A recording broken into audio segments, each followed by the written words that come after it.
हामी माथि डाँडामा जान्छौँ अनि माथि डाँडा पुगेपछि त्यहाँबाट के देखिन्छ त्यहाँको सिन म हजुरहरूलाई देखाउने छु। भिडियो अन्तिमसम्म हेर्दै गर्नुहोला। धादिङ रुबी भ्याली गाउँपालिका वोर्ड नम्बर 3 मा रहेको यो सुन्दर गाउँ हो सेतुङ। यहाँ घुम्न आउने पर्यटकहरू निकै नै घुइँचो चलेको छ।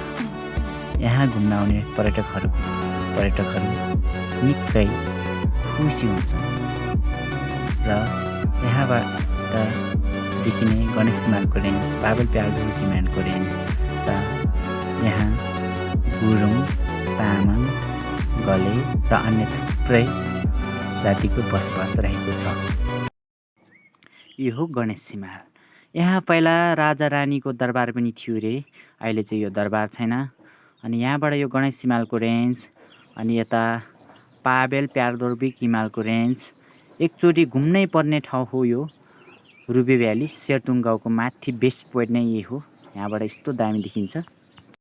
जुन यो गणेश हिमालको रेन्ज हो यता प्यालदोर्बिक पाबेल हिमाल पनि देखिन्छ। हामीले चाहिँ हामी जुन ठाउँमा जान्छौँ हामी अस्ति योभन्दा अगाडि सिङ्ला पनि गए। त्यहाँबाट पनि सिङ्लाको हामीले तपाईँहरूलाई देखाइसकेको छ। अहिले फेरि रुबी भ्याली सेतुङको चाहिँ नि यहाँ यो ठ्याक्कै यो राजा रानी बस्ने ठाउँमा आइपुगिसकेको छ। पहिला यहाँ राजा रानी बस्थ्यो अरे। तल चाहिँ एउटा गुम्बा छ। त्यो गुम्बा पनि पहिला एकदम राम्रो थियो अरे। त्यो गुम्बामा अहिले गुम्बा बनिसकेको छ 3.5 करोडको। त्यो ठाउँको चाहिँ हामीले भिडियोहरू तपाईँहरूलाई देखाइरहेको छ।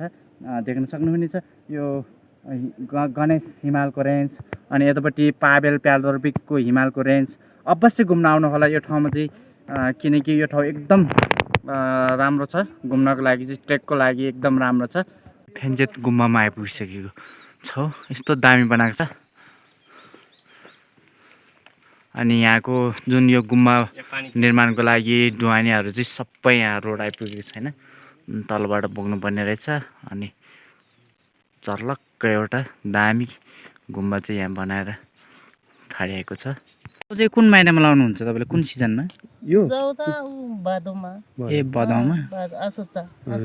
ए ल दिदी धन्यवाद है त। हजुरको नाम चाहिँ दिदीको? हजुरको शुभ नाम? मिरामाया तामाङ। मिरामाया तामाङ हुनुहुन्छ? ए ल दिदी धन्यवाद। नाम भनिदिनुहोस्। मेरो नाम त सुमिना घले हो। अनि कति बजी आउनुभएको? हामी 6 बजीतिर आएको। 6 बजीतिर? अनि पढ्नुहुन्छ? कतिमा पढ्नुहुन्छ? म 10 मा पढ्छु। 10 मा? अब यसपालि एससी दिने? ए तपाईँ घले हो? अनि तपाईँलाई तामाङ भाषा पनि आउँछ? आउँछ। हाम्रो घले र तामाङको भाषा मिल्छ। ल अनि तामाङ भाषा बोल्दिनु नि त।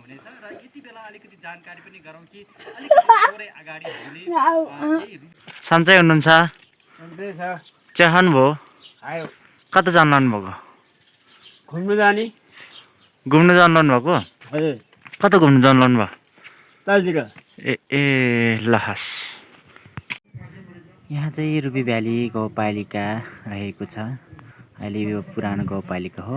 उता नयाँ भवन बनिसकेको छ। यो चाहिँ स्कुल, रुबी भ्यालीको स्कुल। अनि यहाँ चाहिँ 2 दिने शैक्षिक सम्मेलन शिक्षकहरूको कार्यक्रम रहेको छ। स्कुल चाहिँ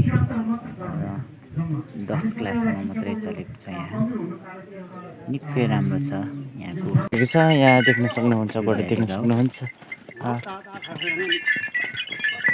खच्चड रहेछ, खच्चड। कता जान लानु भएको? यो माथि रे के रे उता सिङ्ला लानु भएको? ए ल। अनि यहाँ चाहिँ सिङ्ला लानु भएको रहेछ, लाग्दो रहेछ। अनि दामी छ यो ठाउँ चाहिँ। टक्क लगाएर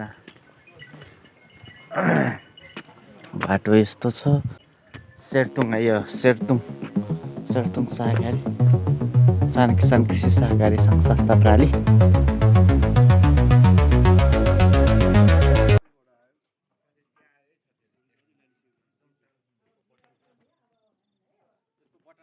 बोकेर ल्याउनु भएको यो गरुङ भएको छैन? आमा गाह्रो छ। ओहो अड्किहाल्यो। समाइदिनु पर्छ। हेत्तेरी कस्तो गाह्रो गर्नुभएको दानी धेरै गाह्रो छ अब कति आइपुग्न लाग्यो तपाईँको यो पुग्ने ठाउँ ए ओहो ल बिस्तारै जानु बिस्तारै ल हस् हस् यहाँ चाहिँ बुढी भइसकेको आमाहरूले चाहिँ यहाँ खेत खरिरहनु भएको छ यहाँ आली लाउँदैछ यहाँ चाहिँ यहाँ खासै युवाहरू पनि देखिँदैन यहाँ आमाहरूले यस्तो दुःख गरिरहनु भएको छ गाह्रो छ अब युवा जति सबै विदेशमा अब बुढाबुढी आमा बुवाहरू मात्रै नेपालमा गाउँमा यसरी दुःख गरिरहनु भएको छ यो चाहिँ धान रोप्नको लागि चाहिँ उहाँहरूले दुःख गर्नुभएको छ नाम चाहिँ भनिदिनुहोस् न आमा रिनिमाया तामाङ अनि तपाईँ यहाँ अहिले यो यस्तो दुःख गरिरहनु भएको छ यो खेतमा तपाईँको छोरा कति छ छोराछोरी 4वटा छोरा 4वटा छोरी 1वटा अनि कोही हुनुहुन्न घरमा कोही छैन सबै घरमै छ अनि काम गर्न चाहिँ किन नआएको नि तपाईँ बुढी भएको मान्छेलाई चाहिँ यहाँ काम गर्न आउनु भएको छ अनि सबै काम गरेछ अरू अरू छोराहरू चाहिँ कहाँ बस्छ एउटा काठमाडौँ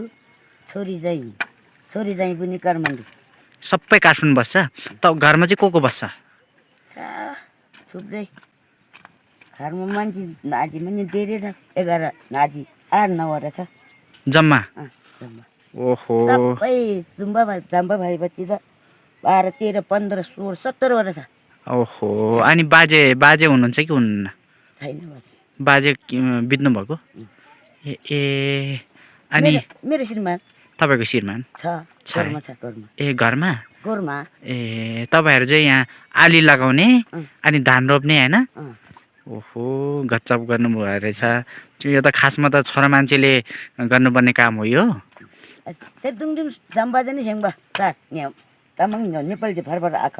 ए नेपाली चाहिँ फटाफट आउँदैन तपाईँहरूलाई ल हस् अनि हामी चाहिँ तपाईँहरूको उ गर्नको ल हस् हुन्छ आमा ल थ्याङ्क यू तिमीलाई कपडा धुन आउँछ हो तिमी कतिमा पढ्छौ तिम्रो नाम के हो गिपा तामाङ गले हो ए तिमी कति क्लासमा पढ्छौ 6 क्लासमा पढ्छौ ल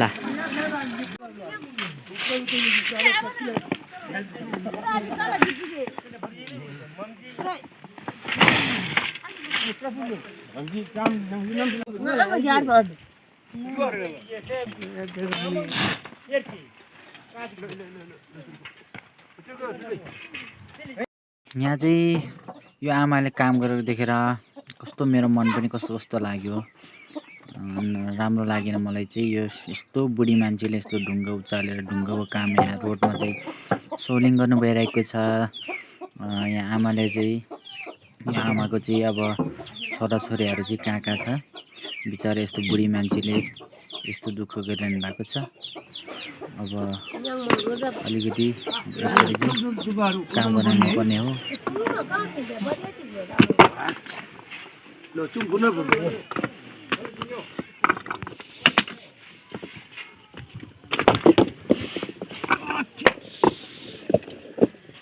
ढुङ्गाले चाहिँ सत्ययुगमा यहाँको जुन यहाँ रुबी भ्यालीका सेतुङका यहाँका मान्छेहरूलाई चाहिँ ठ्याक्कै यो ढुङ्गाले मेरो घरमा आज थाल पाहुनाहरू बढी भयो अनि मलाई थाल चाहियो भन्दा चाहिँ यो सेर्किदोङ ढुङ्गा अनि तामाङ भाषाबाट युङबा पनि भनिन्छ यसलाई अनि यसले चाहिँ थालहरू सबै दिन्छ अरे भनेर यहाँका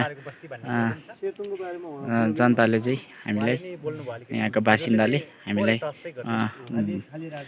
बताएका छन् यो ढुङ्गाले चाहिँ तपाईँले भन्नुभएको थिएन कि थालहरू केहरू दिन्छ धेरै वर्ष अगाडि तपाईँको त्यतिखेर त धेरै समस्या थियो घरमा होइन भाँडाकुँडादेखि लिएर हरेक कुरा त्यो एक किसिमको ढुङ्गे युग नै थियो त्यतिखेर चाहिँ त उहाँहरूले प्रार्थना गरे जस्तो गरेर ल हामीलाई चाहिँ परिवारलाई एकछिन चलाउनलाई थाल चाहियो भन्ने किसिमको कुरा राख्यो भने चाहिँ ठ्याक्कै आउँथ्यो अरे चलाएपछि फेरि सरसफाइ गरेर यहाँ राखेपछि फेरि उहाँहरूले यो चाहिँ सत्ययुगमा होला के बोकेर ल्याउनु भएको आलु बोकेर ल्याउनु भएको कहाँबाट ल्याउनु भएको ए घरमा लानु भएको ओहो कहाँबाट खानाङसे दोहाब्ला ए माम तपाईँको मैले भिडियो गरेको ल हास हास जानु हामी दार्जिलिङको बेनीघाट रोरङबाट आएको मम अनि तपाईँहरूको गाउँमा आएको हामी चाहिँ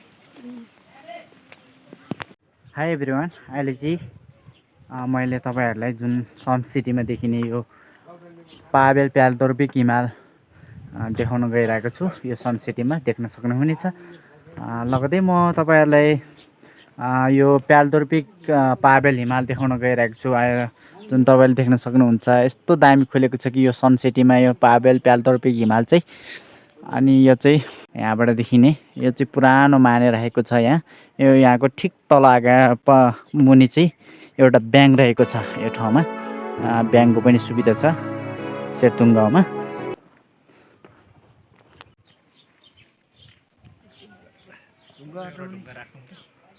यो चाहिँ धादिङ रुबी भ्याली गाउँपालिका वार्ड नम्बर 3 वडा कार्यालय सेतुङ रहेछ सन्चै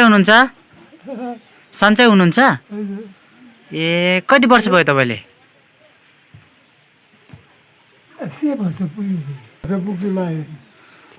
दर्शक बिनी अझै एकजना 80 वर्षको बुवा हुनुहुँदो रहेछ उहाँको स्वास्थ्यको अलि नाजुक अवस्था रहेछ उहाँको जुन पिसाब उगो चाहिँ यहाँ पाइपबाट यहाँ उगर्नु भएको रहेछ यहाँ चाहिँ हाम्रो अहिले शिक्षकहरूको चाहिँ कार्यक्रम सम्पन्न भइसकेको छ